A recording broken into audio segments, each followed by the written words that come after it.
Hi everyone, so today I'll be discussing trial paper chemistry MRSM 2024. Okay, question number 1 is mainly on form 4 chapter 3.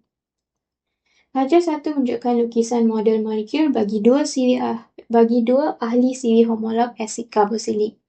So we have acid methanoic as well as acid ethanoic. Apakah yang dimaksudkan dengan formula molecule? So for definition based question, please refer to your textbook. Do not refer to any other reference book but one and only, which is your textbook for definition based questions. Right? So formula molecule merupakan formula kimia yang menunjukkan bilangan sebenar atom setiap jenis unsur yang terdapat di dalam satu molekul sesuatu sebatian. So 1 mark there. Done. Next, namakan semua unsur yang hadir dalam kedua-dua asid. Pretty simple. So we have carbon here, we have oxygen here, and then we have hydrogen here. Okay? So list that down, carbon, oxygen, and hydrogen. Nyatakan formula molekul bagi asid methanoic. Okay, we have your acid methanoic here. We have 1 carbon. Hold on a second. We have 1 carbon. We have 2 oxygen and we have 2 hydrogen. Okay, done. Right? Simple there. Okay. Okay, next. Persamaan kimia berikut menunjukkan tindak balas antara magnesium dengan asid ethanoic. Nyatakan satu maklumat kualitatif.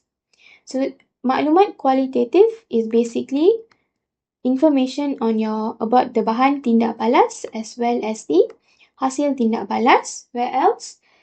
Question also ask for satu maklumat kuantitatif yang boleh diperolehi daripada persamaan kimia tersebut. Quantitative involves numbers in the sense where you must explain this whole persamaan kimia including the number of moles, including bilangan mole. Okay? So, kualitatif, bahan tindak balas adalah magnesium dan juga asid ethanoic. Okay. Hasil tindak balas is magnesium ethanoate dan juga gas hydrogen. Okay? Next, quantitative. So, 1 mol magnesium. Okay, 1 mol magnesium bertindak balas dengan 2 mol asid ethanoic untuk menghasilkan 1 mol magnesium ethanoate dan 1 mol gas hydrogen. Okay. 2 marks there. So, let's say what if, okay, suddenly during exam you don't know what is the name of this sebatian, you forgot already. No worries, write it in a form of this lah. Just write the formula kimia. It's okay. Alright, marks are still given if let's say you forgot the name of it. Alright, okay, 2 marks there. Question number 2 is basically form 5 chapter 4. Okay. Raja menunjukkan formula struktur polimer A. So, based on the diagram given, as you can see, you can divide it to its monomer, right? And it only has 1 type of monomer, correct? Okay. Based on this information, you can identify what process it went through. Is it whether pempolimeran penambahan or pempolimeran kondensasi? Okay. So in this case, since there's only 1 type of monomer, it is definitely pempolimeran penambahan. And another important thing is that apart from this information, as you can see here, the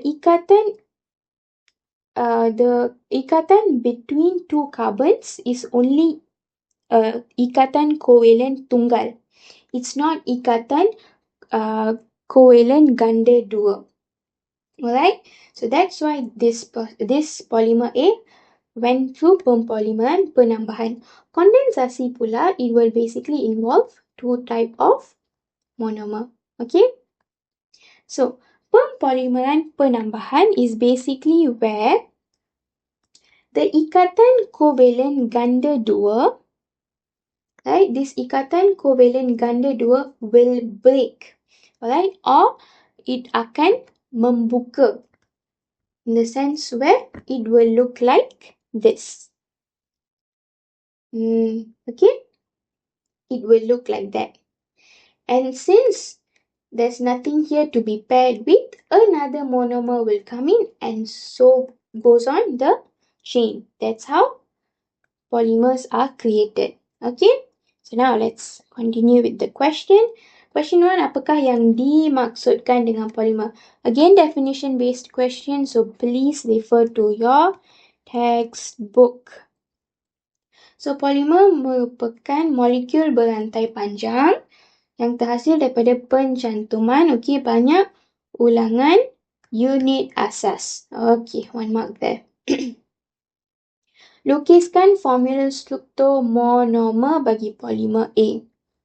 So, they only ask monomer, right? Okay. Alright. Okay. Okay. Just a roughly sketch only, especially this here that I'm drawing. This hexagon, please draw it properly, right? Okay. So, easy 1 mark there also lah. Next. So, namakan jenis tindak balas pempolimeran untuk menghasilkan polimer A. As per discussed, it is pempolimeran penambahan. Okay. Next. Penyataan berikut menunjukkan ciri-ciri sejenis polimer. Terurai atau hangus apabila dipanaskan, tidak dapat dikita semula. Well, polymer, we have 3 jenis polymer, which is polymer thermoplastic, polymer thermoset, dan juga polymer elastomer. Okay. Based on the criteria or the characteristics given, it is definitely plastic thermoset. Sorry, polymer thermoset. Okay. So, chapter 4 for your form 5 it does requires a bit of hafaling to do. Alright? So, certain things, yes, you do have to memorize lah. Unless if you do a lot of question and you macam dah terhafal, teringat, then that's a different story. But if you don't do that much of questions, then certain things you have to memorize. Okay? Not all, please don't memorize any important concepts because it won't be helpful. Like certain facts, sorry, not to say certain facts, like certain examples, composition, all this, you must memorize. Okay. So, berikan satu kegunaan polimer tersebut. Pinggan can, anything lah that is applicable for polymer thermoset. Okay. Then, question 2. Right, next, question 3. Question 3 involves your form 4, chapter 2, 3 got, and 5 also got. Okay. Raja 3 menunjukkan susunan elektron bagi sebatian P. Tuliskan susunan elektron bagi atom magnesium. Okay, now, for your syllabus, there will be 2 types of sebatian that you have learned. One is sebatian ion, another one is sebatian covalent. So, sebatian covalent is formed when 2 atom bukan logam. What they do is that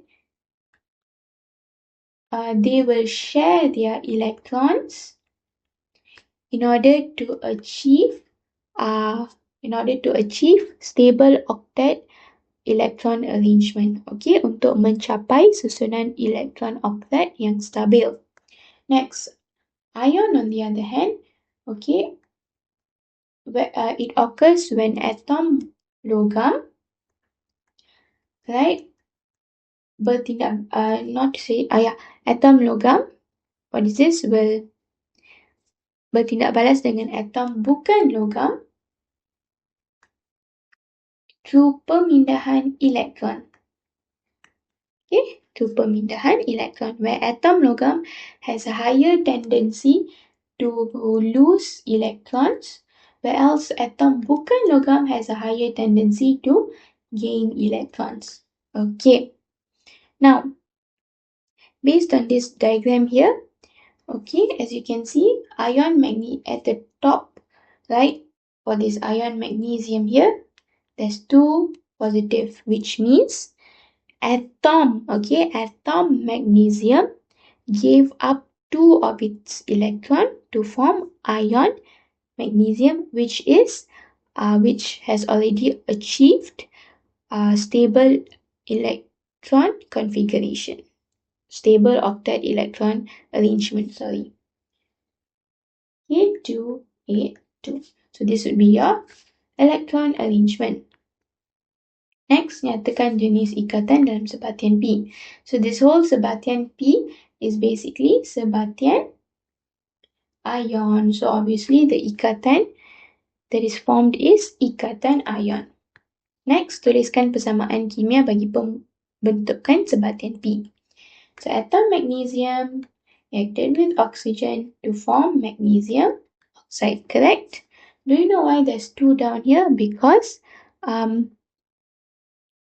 oxygen exists as diatom, right? Okay.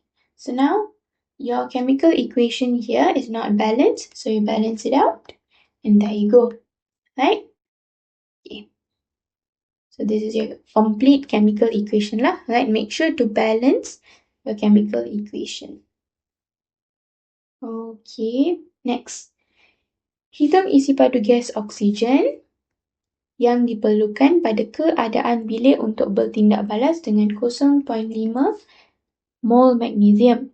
Now, to find your isi padu gas, okay, you need to know your bilangan isi padu gas, to find isi padu gas oksigen, you need to know bilangan mole for oxygen, correct? But in this case, question only give you bilangan mole for magnesium. So how am I supposed to get bilangan mole for oxygen?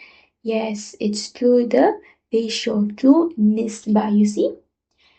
2 to 1, right? That means 2 mole of magnesium reacted with 1 mole of oxygen.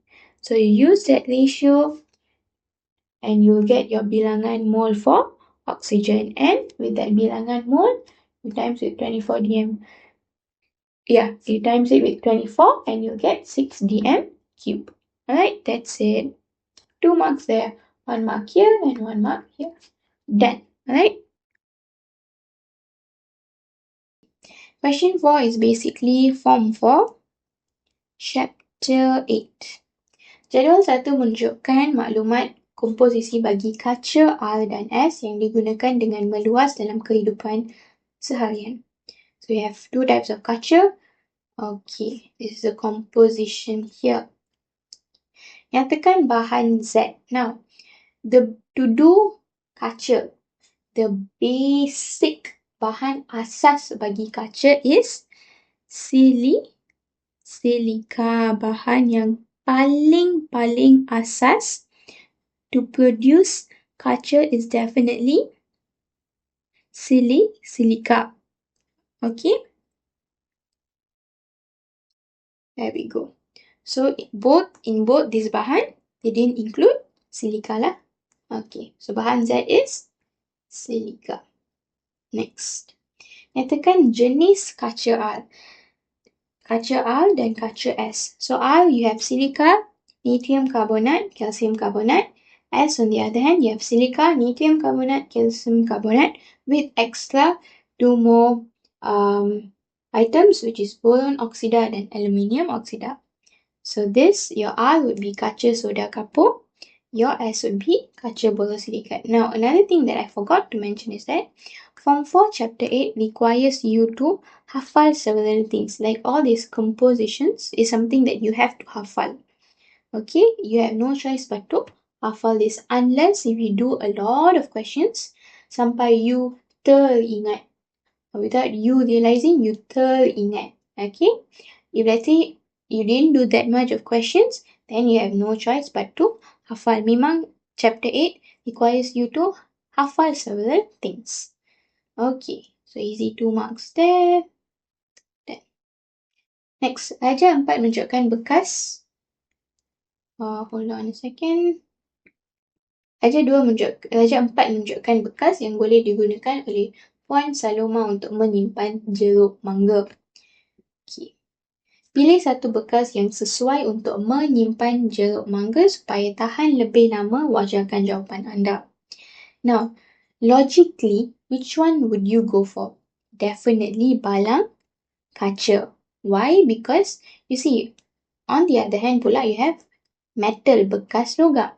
If let's say bekas logam is terdedah kepada oksigen plus water, it will form pengaratan.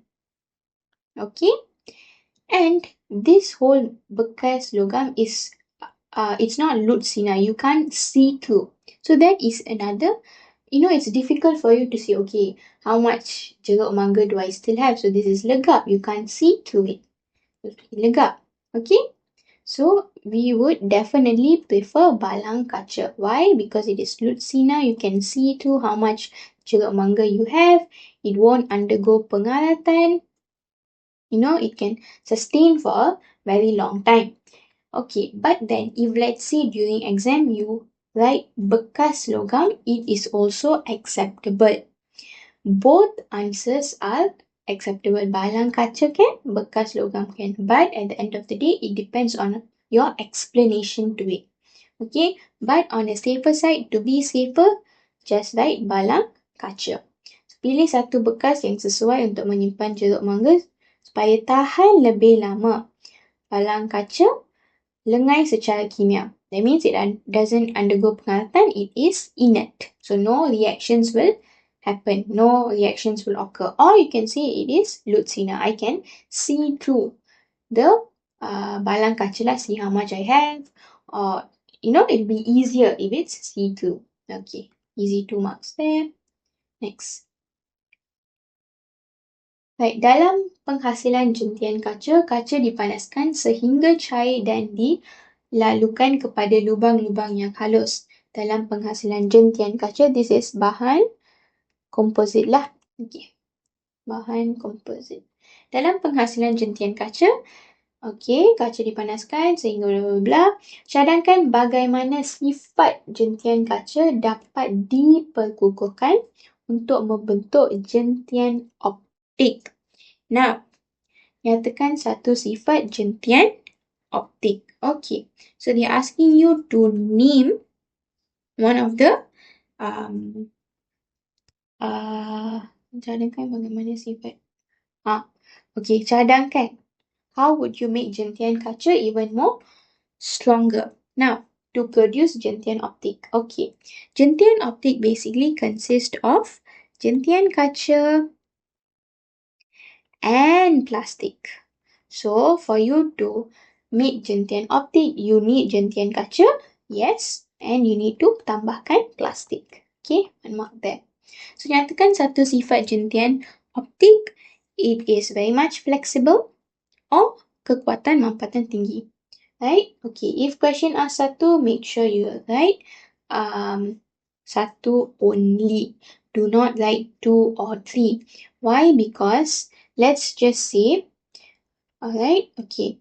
First answer you give kekuatan mampatan rendah. Let's just say. Okay, you got confused, suddenly you put rendah. Second one, you put flexible. Second one is correct lah. We put flexible. But then question already asked satu. If question said give only one, alright, the pemeriksa will only check the first one. Fair enough. Why? Because question specifically said one only. Even if your second answer is correct. So please, if let's say for these type of questions where they specify the number of answers, make sure you write accordingly, and make sure you are confident, 100% confident with that answers. Alright, do not write any answer that you're not sure with. Alright, in this case, suddenly you're not sure with your first answer, then it's okay, don't write. Write your second one. And for this type of question, alright, if let's say they specify into a certain number, trust me, if let's say there's one, they said tulis satu jawapan only, in the answer scheme there will be 2 to 3 lah. So in this case there are 2, there will be always more answers compared to what they have given. If let's say they ask 4, berikan 4, 4 is a lot, berikan 2, so in your answer scheme there will be more than 2, could be 3 to 5, 4 to 5, okay, 4 to 6, so yeah, alright, so please bear this in mind. So yeah, easy 2 marks there.